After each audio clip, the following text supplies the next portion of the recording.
Okay, so this one is going to deal with compositing our render channels into Photoshop. So if we take a look at all of the available options, I've rendered them all out. Now in the tutorial before, I said that you really only need to use the Matte ID and Sky Alpha, which is true. Those are the ones that I use the most often. And the other ones, I don't really find that I have a use for them. So I'm gonna kind of go through those ones first and then talk a little bit about the depth, because that does have kind of an interesting effect on the visual that I think I might try to use going forward. And then the other ones are just, I'll show you how to use them, but I don't really use them in my workflow. So the first thing I'll do is just grab my color map and drag it into Photoshop. And usually the first thing I do as soon as I've opened up a render image that I know that I'm going to be doing a lot of versions of, I name it. So I'll call this one render no people. And then I turn it into a smart object. So just right click on the layer and go convert to smart object.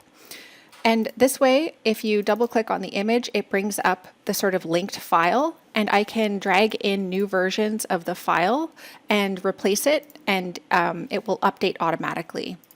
So I'm going to talk more about that later, but just for now, make sure that when you first bring your render into Photoshop, that you give it a name and then set it as a smart object.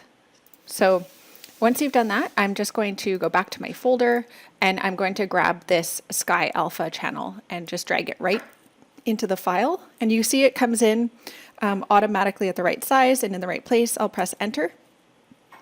And this is a smart object already. As soon as you drag something in from an outside folder and drag it directly into an image, it will come in as a smart object. So what we do with the alpha channel is essentially a sky selection. And one thing to note is that if you're using precipitation effects in Lumion, then you might actually have a sky alpha that looks something like this, which is essentially like this one has snow in it. So you're going to see all these splotches and dots where the snowy sky is. So I would recommend that you also do a render version with the precipitation turned off so that you can get a clean sky alpha like this one, so that you can make a selection of the sky. So what we're going to do with this is just go select color range, and then I usually just make sure this is around 40, the fuzziness, and I'll click on the white area here. And I might just use shift and click over here just to make sure I have all of the white spots in the image selected. And you can see the preview down here. It is kind of showing you what's selected. So I'll just go OK. And you can see that now all of the sky element has been selected. Now I'm going to do a Shift Control I to select the inverse of that. And then I'm going to go down to my render channel down here, my color map, and I'm going to click on the layer mask. So now you can see that the sky has been removed, and what we have left are the trees and light poles and everything else. So if I want to do a sky replacement, then it's really easy to do that. So that's really what I use the alpha channel for. That's pretty much all I use it for. So once you don't need to use it anymore, you can get rid of it, but I usually like to keep it around just in case I need it in the future. Okay, the other channel that I use most frequently is the Material ID channel. So I will drag that in and press enter to set it. And this is essentially good for selecting materials. That's all it is. So if I want to change out the material of the path, all I need to do is go select color range, grab a few colors points on the red path and click OK. And now all of the red is selected in the file. So you might notice that if there's a few elements that have similar colors, that Photoshop's going to pick up on them. So usually I'll just use my polygonal lasso and the Alt button to deselect the pieces of the model that I don't need. For example, these tree branches up here. But in general, this is a really good tool for doing material selections and enhancements. So usually after I've made a selection like this, I will save it. I'll go select and then save selection. I'll call this main path and just go Control D to deselect. And later, if I wanted to do something to the path, I can go back to select, load selection, set that main path, And there it is selected already for me. So because I have precipitation effects that's selecting the basic material that's underneath, it's not going to select the snow layer that's over top. Yeah, it's not super relevant in this particular view because I'm not changing out a path material, but for example, if I need to select this bench, then another good way to do it is just to use the magic wand tool. So I can select the concrete base of the bench here. And let's say I wanted to just add a texture to it, then I would have my selection easy, ready to go. That's a lot easier than trying to select it from the image like this. You can see because there's shadows, it just doesn't select the bench itself. And it's also a lot less time consuming than using polygonal lasso to try to get an accurate outline of the bench. So this one is not super difficult of an object, so you can do it pretty quickly, but it's a lot easier to just go into your mat ID and say, I'm going to select all the wood toppers or all of the concrete base or the concrete here or the grass. So if you need to do selections in your view to enhance them or add textures, Material ID is the super useful render channel for that. Okay, to demonstrate the depth map, what I'm first going to do is actually drag in another of my color maps. But I'm going to not drag it in as a smart, I'm going to drag it in as a smart object. Okay, enter. And then I'm just going to right click and go rasterize layer. So this is now a rasterized version of the color map. And I'm going to let you know why in a second. But okay, so now we have our depth map. It's just open here in a new tab. And I'm going to go Control A, which will select everything in the depth map. And then cut it by using Control X. So don't worry about that background color, it doesn't matter. Now on this rasterized color map layer, I'm going to add a layer mask. And within that layer mask, I'm going to do an Alt click. So this is going to open up the layer mask and I'm going to paste in my depth map. So Control V to paste it in and then Control D to deselect. And now if I turn off my base layer, you can see that the depth map is acting as like a transparency channel on this file so that we only see a little bit of the view. But this is only one step of that. So the next thing we're going to do is go to Filter and then Blur and then Lens Blur. In Lens Blur, I'm just going to zoom in so you can kind of see the impact. What we're going to make sure is that our depth map here is set to layer mask as the source. And once you have it set, you can click on the view and it will change the depth of field in the view. So if I click on the grass over here, you can see it gets sharp. If I click on the bench over here, it gets sharp and the rest of it is blurry. If I click on this corner, this gets sharp, everything else is blurry. So this acts like a depth of field effect. And this is great because actually in Lumion it takes quite a bit of time to render this out, and in other rendering programs too, I imagine that it's the same. Adding depth of field really adds a lot to your render time. So using a depth map from a regular render can actually be a really good way of managing this.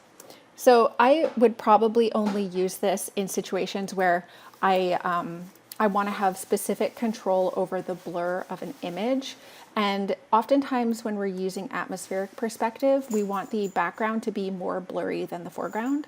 So I might actually choose a part of my image that's relatively close to the foreground as my focal point, maybe even somewhere up here. And you can use these sliders to change the quality and the amount of the blur. So the radius, if I turn that up, it's going to get really, really blurry and only this point is going to be in focus. If I turn it all the way down, it's going to be pretty much sharp, except for back here it's getting blurry. And if I turn that down even more, the effect is minimized. The rotation as well has an impact. So if I turn that down all the way and the blade curvature, you're going to see that the image gets a little bit more sharp throughout and now only the background is blurry. So you can really play around with this and see if that's something you want to use. One One thing that I would note is that this only impacts the image of the rendering itself. It doesn't affect any of the people that are in the image. So like if you're adding assets in Photoshop afterwards, you would have to artificially blur them to match where your focus point is in your image. But I'm going to click OK anyways, and that just adds a subtle blur to my image that makes it a little bit more realistic. You can see the snow is in front and it's a little bit blurry. So those are the two channels plus the depth map that I would primarily use. And if you only want to use those as well, then you can stop the video here. But if you want to know anything about the other channels, then you can keep watching. So the next two that I'm going to demo are lighting and the specular. These are not particularly useful as far as I can tell. So I'll just drag these in as smart objects. And I'm going to set both of them to overlay. And then I'm going to turn down their opacity to around, I don't know, 15% or so. So the reason that maybe this isn't super exciting is because I feel like a lot of what it's doing is stuff that I do in Photoshop already. So this is supposed to enhance the lighting of the image.